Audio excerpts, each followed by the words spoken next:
मेरे YouTube page astronaut पर आपका स्वागत है। नमस्कार, मैं हूं नरेश कुमार। सबसे पहले उन दर्शकों का धन्यवाद जिन्होंने पेज को सब्सक्राइब किया है, पेज के वीडियोस को शेयर कर रहे हैं, लाइक कर रहे हैं और कमेंट बॉक्स में हमें अपनी राय भी लगातार भेज रहे हैं। दोस्तों, बात करेंगे अप्रैल महीने के राशिफल की और आज बात होगी सबसे पहली राशि मेष की। मेष राशि के जातकों के लिए अप्रैल का महीना कैसा रहेगा, उनके कारोबार के लिहाज से, उनकी नौकरी के लिहाज से, आय के साधनों के लिहाज से, हेल्थ के लिहाज से, रिलेशनशिप के लिहाज से और स्टूडेंट्स के लिए स्टडीज के लिहाज से। तो आइए देखते हैं, ये जो कुंडली आप लगी हुई देख रहे हैं, ये 1 अप्रैल के दिन की कुंडली है और गुरु और बुध की स्थिति जो है वो आपकी कुंडली में चंद्रमा के ऊपर से है। ये एक्चुअल में नॉर्मल गोचर है, स्टैंडर्ड गोचर है। हालांकि गुरु का दूसरे भाव का गोचर अच्छा होता है और बुध का भी दूसरे भाव का गोचर अच्छा होता है, लेकिन हम इसको बुरा नहीं कहेंगे, न्यूट्रल गोचर कहेंगे। केतु छठे भाव में शुभ गोचर में है आपके लिए। चंद्रमा आपकी कुंडली में 9th हाउस में गोचर कर रहे हैं। शनि और मंगल का गोचर आपके लिए शुभ है। ये दोनों पाप ग्रह हैं। पाप ग्रह जो है वो 11वें भाव से अच्छा गोचर करते हैं, उनका गोचर शुभ होता है। शुक्र का गोचर अच्छा है। शुक्र 12वें भाव में भी अच्छा गोचर करते हैं। शुक्र ही इकलौते ग्रह हैं जिनका 12वें का गोचर अच्छा होता है। सूर्य और राहु ये दोनों का गोचर अच्छा नहीं है, लेकिन यहाँ पर परिवर्तन होगा। और परिवर्तन देखिए, सूर्य यहाँ से गोचर करेंगे आपकी कुंडली में 13 अप्रैल को। बैसाखी के दिन ये गोचर होता है नॉर्मली, और बैसाखी के अगले दिन जो होता है, बैसाखी का दिन 13 अप्रैल का है। 13 अप्रैल को सूर्य राशि परिवर्तन कर रहे हैं। जो संक्रांति होती है, अप्रैल की संक्रांति जो है, उस दिन सूर्य यहाँ पर राशि परिवर्तन करेंगे और मेष राशि में आ जाएंगे। ये उच्च राशि है। हालांकि चंद्रमा के ऊपर से भी गोचर अच्छा नहीं होता। मंगल 23 अप्रैल को यहाँ से राशि परिवर्तन करेंगे और राहु के साथ आ जाएंगे 12वें भाव में। ये गोचर अच्छा नहीं रह जाएगा, यानी कि 23 दिन तक मंगल शुभ रहेंगे, उसके बाद आपके लिए अशुभ हो जाएंगे। शुक्र 24 को राशि परिवर्तन करेंगे और चंद्रमा के ऊपर से आ जाएंगे। शुक्र यहाँ पर भी शुभ थे और यहाँ पर भी आपके लिए शुभ हो जाएंगे। 12वें भाव में राहु और मंगल रहेंगे। ये गोचर आपके लिए शुभ रहेगा। बाकी गोचर नॉर्मली हम न्यूट्रल कहेंगे, क्योंकि मंगल यहाँ रहेंगे, आखिरी वीक तक तो यहीं पर रहेंगे, तो ये स्थिति ठीक रहेगी अदरवाइज। लेकिन 100 दोष जो काटने वाला जो होता है, योग होता है, वो होता है गुरु का चंद्रमा के ऊपर से आ जाना, गुरु का लगन में आ जाना। 100 दोष काट देता है। कुंडली में जितने भी दोष हो, तो गुरु की उपस्थिति चंद्रमा के ऊपर से आपको बहुत राहत देने वाली होती है। तो कर्म स्थान और आय स्थान दोनों स्थानों के स्वामी आपके लिए शनि बनते हैं। शनि आपके लिए शुभ गोचर में है। ये गोचर आपके लिए अच्छा है। निश्चित तौर पर आपको इसके अच्छे परिणाम मिलेंगे, कर्म के भी और आय के भी। शनि चूंकि मंदगामी ग्रह है, ये परिणाम स्लो रह सकते हैं, लेकिन परिणाम अंत तक, मुकाम तक जरूर पहुंचता है। तो गुरु की दृष्टि भाग्यस्थान के ऊपर, शनि जो है वो कर्म और आय स्थान के स्वामी होकर शुभ गोचर में, और शनि का भाग्यस्थान के स्वामी के साथ संबंध भी बनाना, कर्म स्थान के स्वामी का भाग्यस्थान के स्वामी के साथ संबंध बनाना, दृष्टि देना उसको, और गुरु का खुद अपने भाग को प्रोटेक्ट करना। इसका मतलब यह है कि आप जो भी अटेम्प्ट करेंगे, जो भी आप कार्य करेंगे, उसमें आपको निश्चित तौर पर सफलता मिलेगी। जब ये दो भाव, ये त्रिकोण का भाव है, ये कर्म का भाव है, केंद्र का भाव है। जब ये दो भावों के स्वामी आपस में देखना शुरू करते हैं ना, तो राजयोग की फॉर्मेशन हो जाती है। यहां पर गुरु अपने भाव को देख रहे हैं, शनि इस भाव के स्वामी होकर इस भाव के स्वामी को देख रहे हैं। तो यहां पर थोड़ा सा सिचुएशन जो है वो इस तरह की फेवरेबल हो गई है कि कर्म करेंगे और आय निश्चित तौर पर बढ़ेगी आपकी, उसमें कोई दिक्कत नहीं है। ये धन स्थान है। धन स्थान के स्वामी शुक्र बनते हैं आपकी कुंडली में, तो शुक्र यहां पर केंद्र में आ जाएंगे। शुक्र का गुरु के साथ आकर युति बनाना, गुरु चूंकि फाइनेंस के कारक हैं, धन भाव के स्वामी के साथ बैठे हैं, भाग्यस्थान के भी स्वामी हैं, तो निश्चित तौर पर धन में भी वृद्धि करने वाला ये योग बन गया है एक तरीके से। तो कर्म और आय के लिहाज से चीजें ठीक रहेंगी, कोई बहुत ज्यादा दिक्कत वाली बात नहीं है। यदि हम इसको एनालिसिस करते हैं पूरी स्थिति को, तो कर्म और आय के लिहाज से चीजें ठीक नजर आती हैं। आगे देखते हैं रिलेशनशिप के लिहाज से स्थिति कैसी है।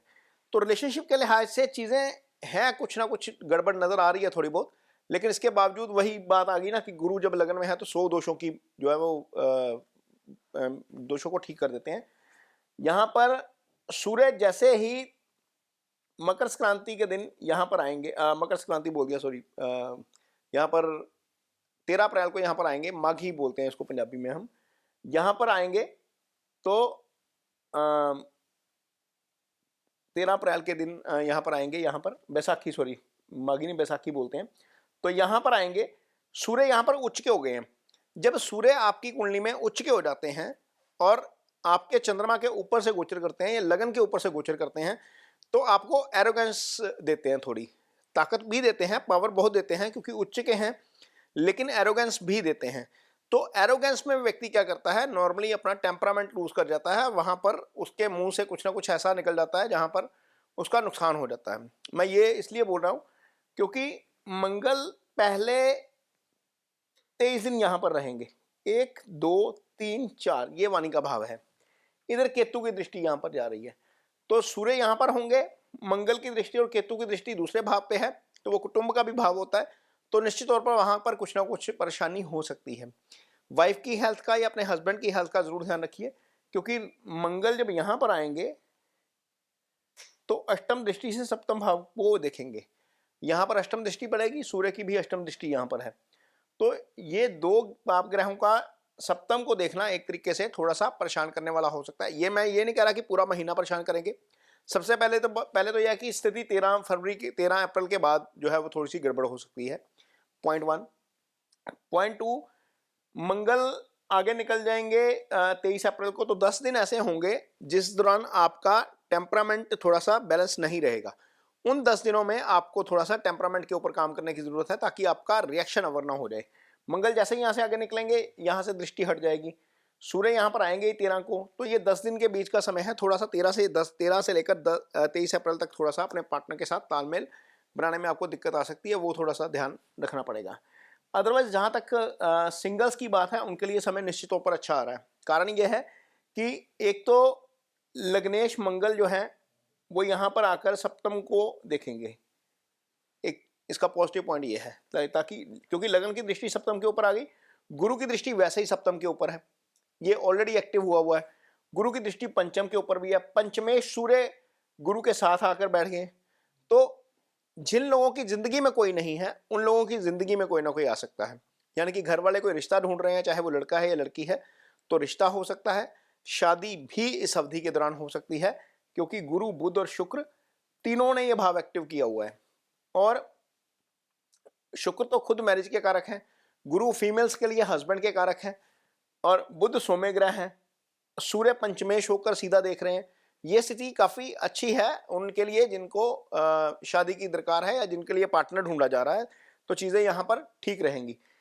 आगे जिनके घर में संतान आने वाली है उनको भी संतान सुख मिल सकता है इस अवधि के दौरान, कारण गुरु ने पंचम को भी एक्टिव किया हुआ है, पंचम जाके गुरु के साथ बैठ गया, शुक्र के साथ बैठ गया, शुभ ग्रहों के साथ है, तो वहां पर खुशखबरी निश्चित तौर पर आएगी। हालांकि शनि की दृष्टि रहेगी, मंगल की दृष्टि पहले 23 दिन यहाँ पर है, यहाँ पर देखिए ये दोनों पाप ग्रह सीधा देख रहे हैं, पहले 13 दिन तक सूर्य भी यहाँ पर रहेंगे, तो थोड़ा सा कॉम्प्लिकेशन आ सकती है, ये ध्यान में रखना पड़ेगा।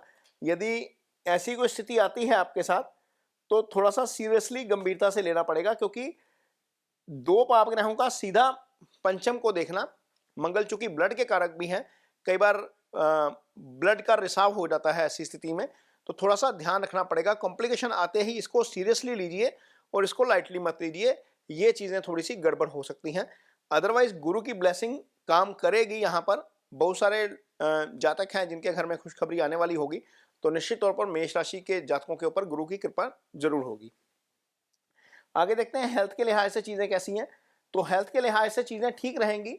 हाँ, स्किन की प्रॉब्लम जरूर हो सकती है थोड़ी बहुत इस अवधि के दौरान, कारण यह है कि केतु यहाँ पर है छठे भाव में, केतु डिजीज के कारक हैं, स्किन डिजीज को ज्यादा रिप्रेजेंट करते हैं। हालांकि शुभ गोचर में है, शुभ गोचर में है, छठा भाव रोग ऋण शत्रु का भाव होता है, कोई बहुत ज्यादा लंबा चौड़ा रोग नहीं आएगा, लेकिन इसके बावजूद मंगल जो कि लगन के स्वामी हैं उनका 12वें जाना और राहु केतु एक्सिस में चले जाना एक तरीके से स्किन की प्रॉब्लम के लिहाज से अच्छा नहीं है।